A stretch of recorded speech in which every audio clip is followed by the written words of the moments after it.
This is case number 8.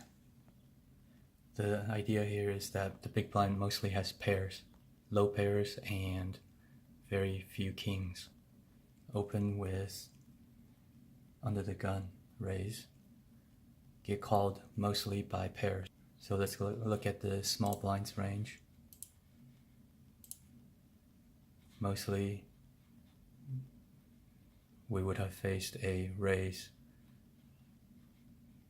from the small blind and these large cards. So whatever is left is going to be pairs.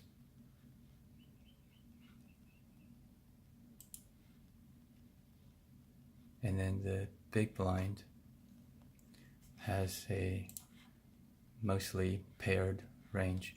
So big blind is discounted into the hand with a lot of pairs and a few pseudo connectors. Very few. So big blind is going to have very few kings. So that's why we're not too worried about the kings. He mostly has pairs. A large portion of his range is going to be pairs. Now, flop has a king in it, so I'm definitely well ahead. So I can bet the king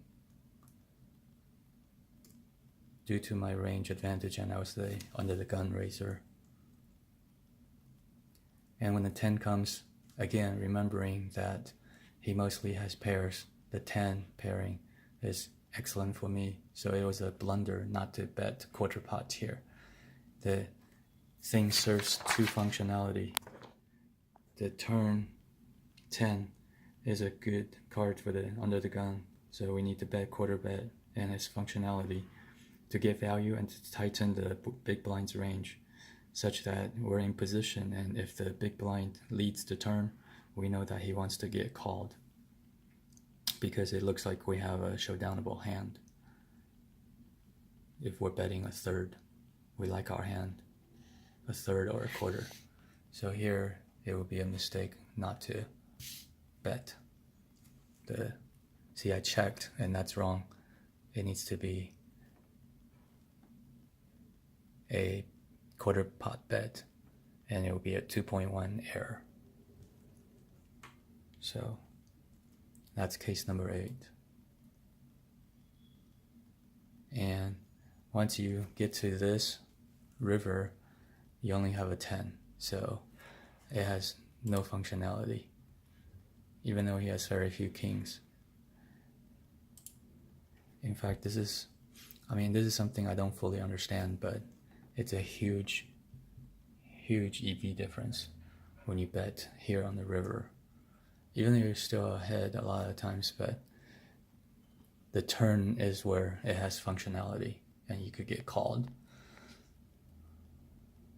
by even like Queen Jack. By the river, it's hard for you to get called by worse. So to sum up, number 1, the blinds mostly have pairs when they call, or they would have raised, especially the small blind, and they have very few kings. And if you're under the gun, king is well within your range. You have a lot more kings, and the functionality when you hit a 10 is well over his paired range from the big blind. So the turn has functionality. The functionality is that, number 1, you could get value from a lower pair like this. Number 2, you tighten the big blind's range.